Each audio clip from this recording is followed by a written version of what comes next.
ole tuntum video chuanin puwanal lana thu soi MP campaign an nei na sai tolami kan thlirin kan ngai tla hawanga eng chungchange ron soidon kala sholok big lova in ngai thla photiang chairman le bial to MLA minister punite tin kan candidate dom tak risiate nu pa te headquarter shroi tu te block shroi tu te zene local khom una du tak te u in zawain si vai ka buk chewa sai tual hi ka local na rei ta deu leka voin ka local thleng hian makti na in ka khata sai tual khuain ma son dan hi makkati district capital in ni nuai hian in thang ta thu tem ni o te katia kong a tha in le lo alo phui su in a tha ka ti ma design moi tak tak te ka muwa tin a mi cheng te po in limin ka ria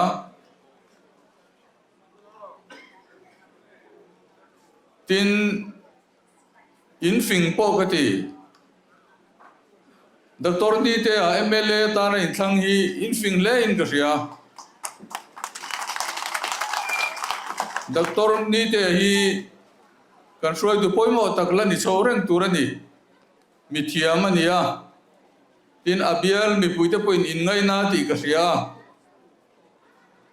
in ngai na tluk jak in ani po hian angai na chewani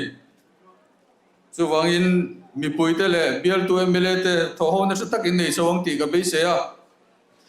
tin rin tla ka ni ti po hi in vote in tilangin ka ria record lui kan en mai maya tun in tlan nu akan punite hian vote sang ruk zakwa som ko pakhat a muwa ama nei tu ber MLA candidate hian sanga le zathum zali le somthum pakwa amwa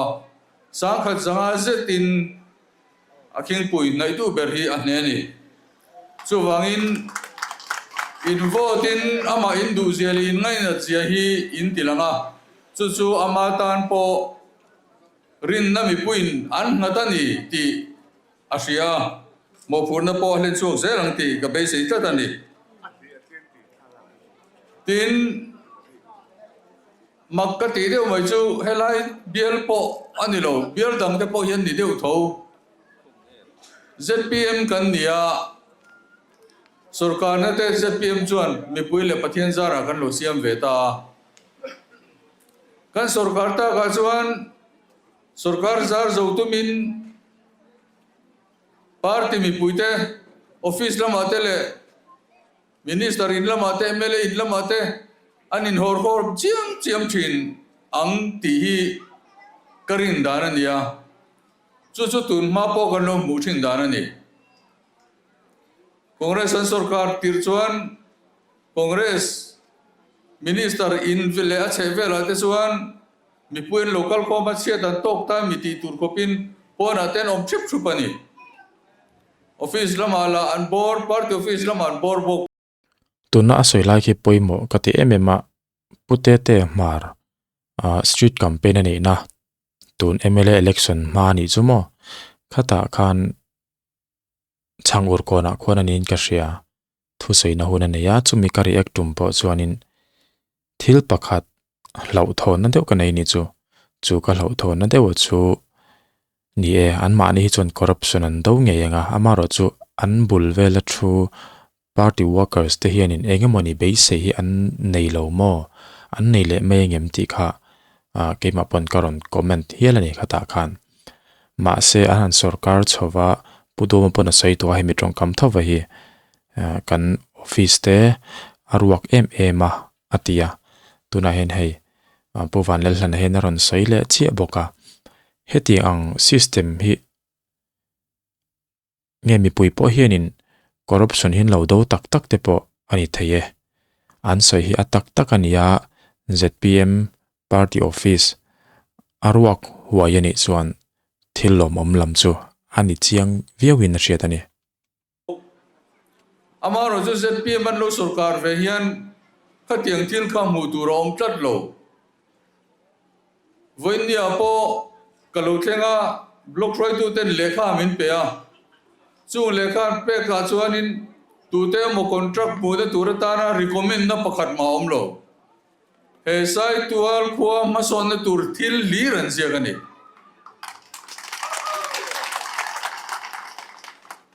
Mizoram mun chang lekha kan donga party roi tu te block roi tu te unit roi tu te an lokala aizola unit roi tu sang te pon lokala an ron sui chu kan venga chumi kami chu kan mamo ma son na turin hei kan mamo ani ti te kha ani fe kani chu wangin kan party hi ZPM hi saprungin party with a difference party dang lambi ni kan tum china kan ni chawani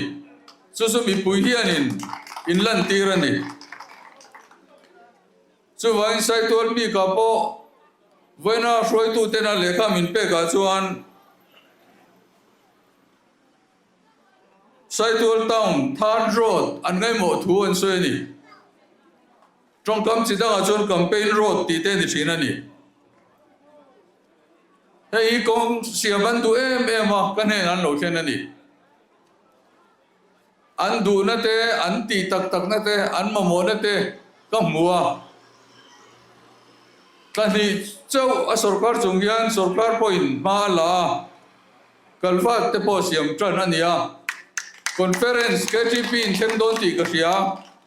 KGP conference mang in mamo ma in soy black topping kuti thei kan ron tum don ani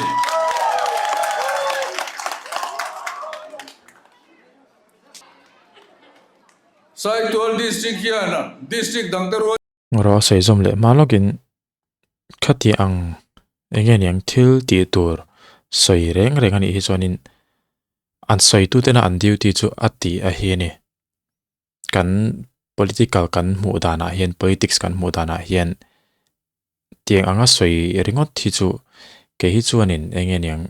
a khomi pui te ka lo ni lo wang te poni mai thaya tin a khomi te po lo ni la kut lo la ben na chi ni hian ka ngai thin lova kan tiang an ti hi han te zo chi se kut hi han beng hlo hloila alomom begin karinga chanchu then khat hianin in zornan tak hianin chu kan tiang chumi chu kan tiang an han ti ama ro chu ti lo hi om le thin ni chu ta tak chon hei ZPM lampang po an film khurangai viawin ka ria tu na mi hi an ti lawang tina ni chuang lovin an ti ngei point ring taila a kong pui siam te po chu ama ro chu tu na karon sia che chho tak jok jok chu heti anga mi pui ma public speech kan na ya kanin tiam kam na reng hi chu politics a hi chuan han ti hlot ling zelila a thavi winnerin om tunin po hi an ti hlot ling lawang ka tin ani lawne ka soita kang khan o amaro chu kha thil kha kari rolon lang zoka a khomi puite dan chona lom omanga heta kan mi masalam pang local to te po khan hetiang hi an soi thin thu soi ro pui du wang te po ni mai thaya maro chu atak mu tur om le lo te hi om nol zel hetiang konga hianin an soi don ni hi chon an film khur tok viau hi ngain ka ria an ti ngei tur chaw hi an soi hi angai nin ka ria ni in ke pen turani district capital Tharin nia tun ma chuan village tin ni tuna chuan township town phopui nun chan injir chawbek e zona chungcha ateng te pokan zo thina heti khop ba kholian lo dita in le lo chang tlung box si ami nol pui hian 60% 70% mi pui hian again yeti again yan e zona te ka zota agriculture chu lo nei chu kan kalsan deu ni na langa lo nei kan kalsan deu khan eng e zona nge kan lu don kuai alo punga mi sing alo pung zelanga kwa lo zau zelanga tuna kan ma mo lo dam ta ki kan ma mo chowa chu wangin lo nei po la no ma lo nei ngor po ni lo hetiang urbanization don pianga hian lo liana hian ma son na kong kan ai to phak ba ke lo thenga a then chu a tha po ni a tha hian a dai seng vek lo thil thalo deuh te pawh thleng thin ani chung lakai ro chuan kan society kan ve na ngaia tin mason na chak mason na tui hal em mizon ula le tlangwal te ke an pen theine turin tran puan ngai chung a chuan skill development kut them thiam na ang teng te apoi mo em ani chung tan chuan ITI te pawh kan la ron dang theng te kan man tang kai ngai ni thili akal suala so sual chuan man tlak loin al chelai le te rangin om thei bok ITI te pawh district center ta andina a building an sa zo le thei lowa nei sa pawh enkol that mang lo le chhor loin om na ni chu wangin heng skill development man ruwa ITI ang te nakin akan nei chawang chu ha te pawh chuan kan thalai ten eizon na ngel nget kut them thiam na an manian in to del na tur chung kuate an enkol theina turang eizon na ngel nget ko mukha sarkar ina ti tur choni chung ha chuan sarkar point na sa takin poi mo da pen ma la chaudon ani sarkar thar te chok kan changa chu se mi puiten an ena bul kan tran na hian an loma he sarkari kal zel turin an dua tin sarkar khaltu te point film khur na phana kan bangani film khur takin mi puirin kai turin mi puirong boli kan tumani chungata chuan fin chu kan ngai em bang tuna MP in than kan nei dona MP Mizoram train pakhat kan nei MP hi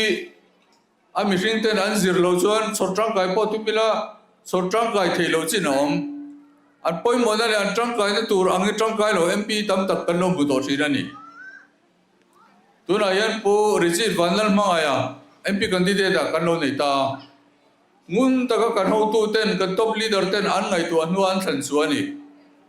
chu wangin kan ho tu ten an ringa an than chu an ya wangin ke ni an nung zui tu te chuan kan ring ve mai turani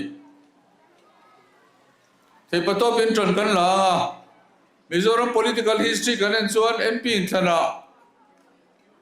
opposition party ten ruling party an beiron thina chuti chung chuan ruling party an ne ngai lo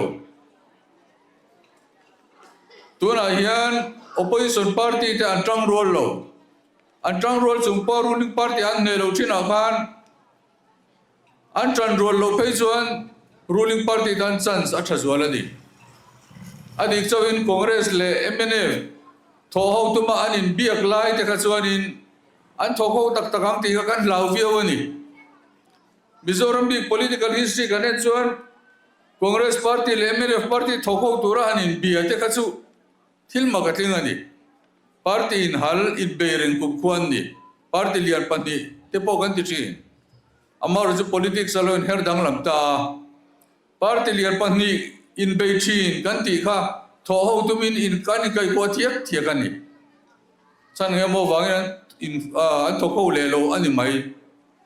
longa rengula sang ni som ni le pariat in tharaki chuanin an tho ko toang an tho ko tak tak toang MLA in tharaki chuan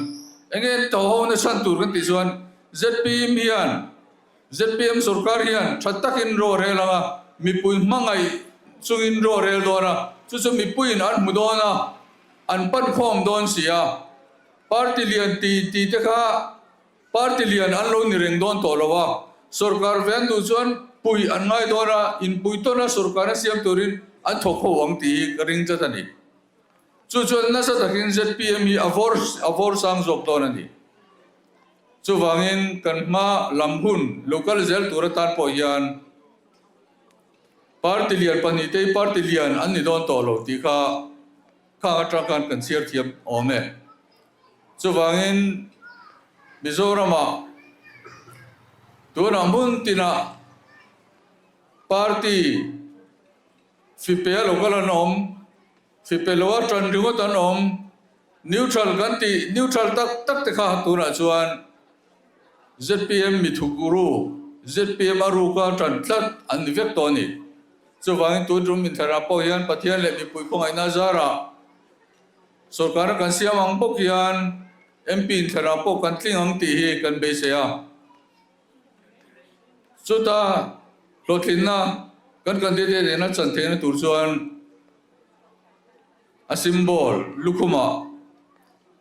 vote factorin zanin alo pipui local khom zong zong te kan ngen chewani e